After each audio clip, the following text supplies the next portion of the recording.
City chicken. City chicken. Hello, we're gonna make city chicken just like Mom did in her pan, as a matter of fact. So I promised a couple people I'd show them how I did it. It's really easy. There's Mom's pan. There's 4.5 pounds of cubed pork on a skewer.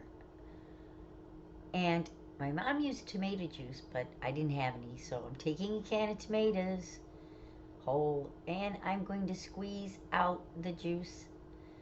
Put the rest in the freezer for some pizza, but I'm going to keep the juice to make the gravy to put on the city chicken before I put it into the oven at 350 degrees.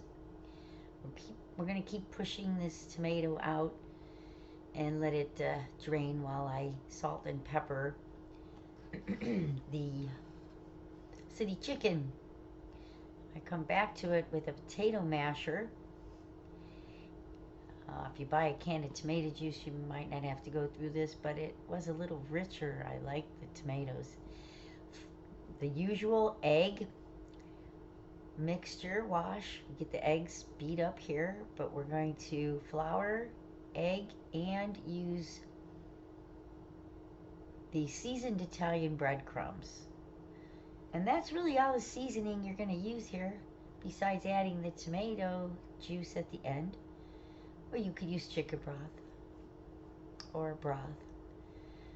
So I'm going to take these tomatoes that I'm not going to use today and put them in the freezer for a rainy day pizza.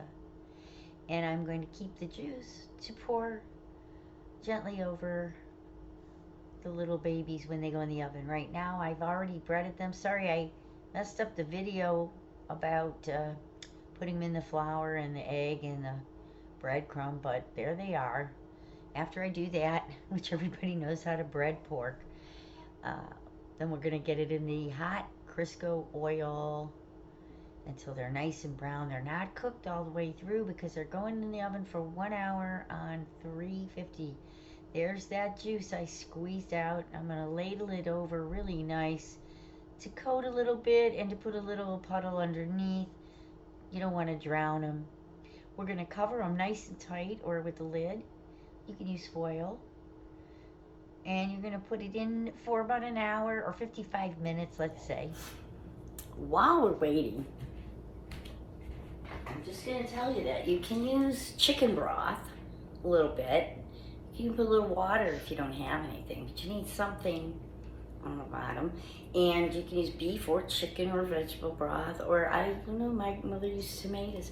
Now some people eat it with a brown gravy, just spread it in brown gravy like a chicken leg, and mashed potatoes and sauerkraut, which I do want to try sometime. But my husband wanted the traditional, so there it is. I got my homemade iced tea and a sunshiny day. And 1 hour to go.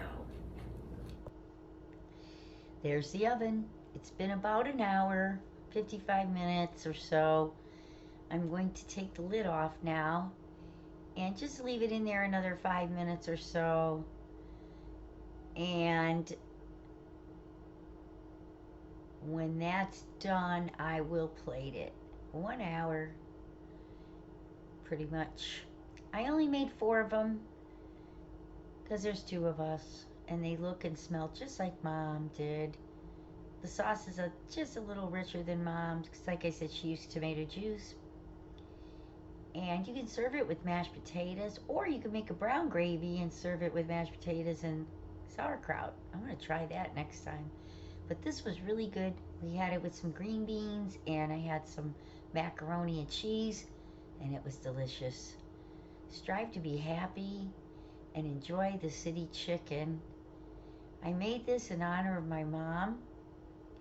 I dedicate this video to my mom, Dorothy. Rest in peace, Mom. Thank you.